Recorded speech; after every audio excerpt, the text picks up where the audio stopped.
ना अब हम धीरे धीरे एक एक करके सारे के सारे फंडामेंटल्स डिस्कस करेंगे। आइए, सबसे पहला फंडामेंटल मैं डिस्कस करने जा रहा हूं relating to profit sharing.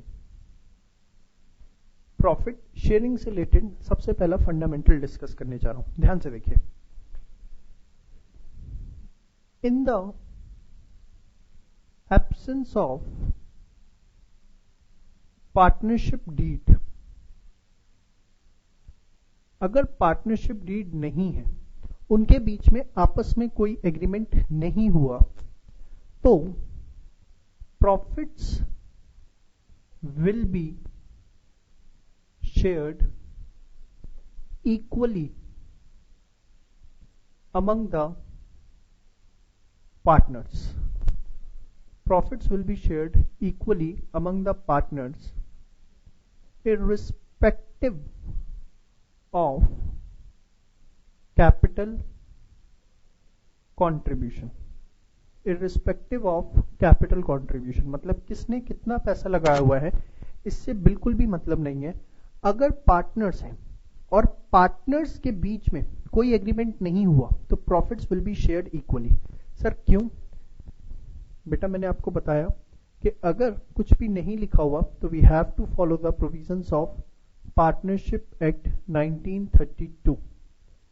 Sir partnership act में कहां लिखा हुआ है? बेटा देखो, कोई भी जो लॉ होता है ना, लॉ को हम सेक्शंस में डिवाइड करते हैं।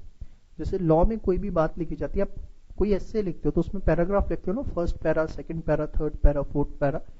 ऐसे ही कोई भी कानून जो होता है, एक्ट होता है, लेजिस्लेशन होता है, उसको हम सेक्शन में लिखते हैं, सेक्शन 1, सेक्शन 2, 3, 4, 5, 6। तो same way section 13 of partnership act 1932 हमें कहता है कि अगर पार्टनर्स ने आपस में कोई एग्रीमेंट नहीं किया तो जो प्रॉफिट्स हैं वो हमें इक्वली शेयर्ड करने हैं।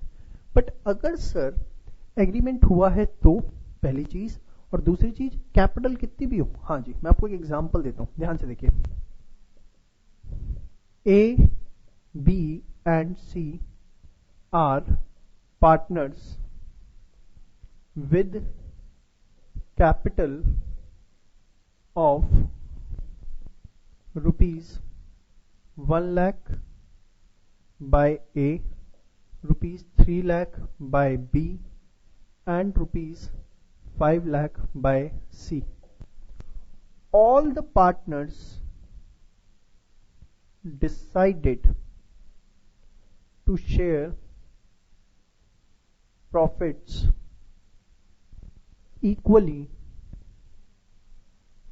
profits in capital contribution ratio. However, there is no partnership deed among partners के बीच में कोई भी पार्टनरशिप डीड नहीं है। ए, बी, सी और पार्टनर्स हैं, उन्होंने इतना इतना पैसा सबने लगा रखा है।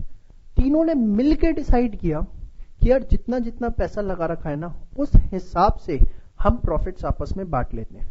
बट इनके बीच में कोई भी पार्टनरशिप डीड नहीं है। इन्होंने साल के एंड में डिसाइड किया, तीनों अच्छे दोस्त थे, कि जिसने जितना पैसा लगा रखा है वो उतने प्रॉफिट्स ले जाए।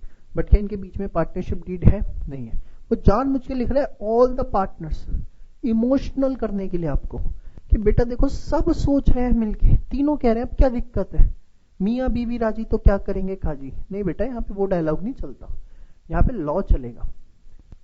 However there is no partnership deed ना, लिख दिया ना, तो क्या लिखोगे इसका answer? In the absence of partnership deed, profits will be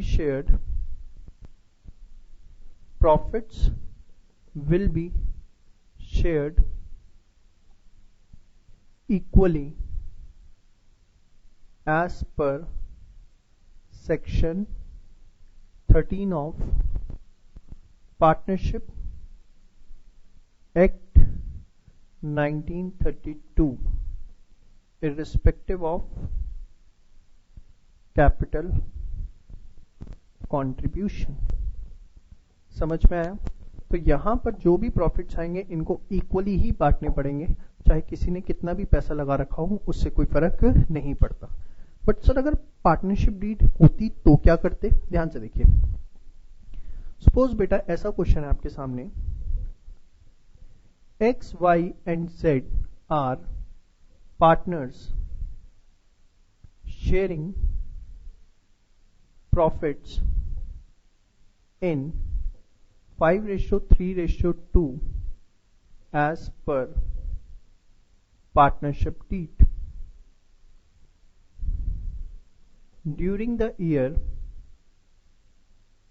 2016-17, profits of firm are of rupees 1 lakh.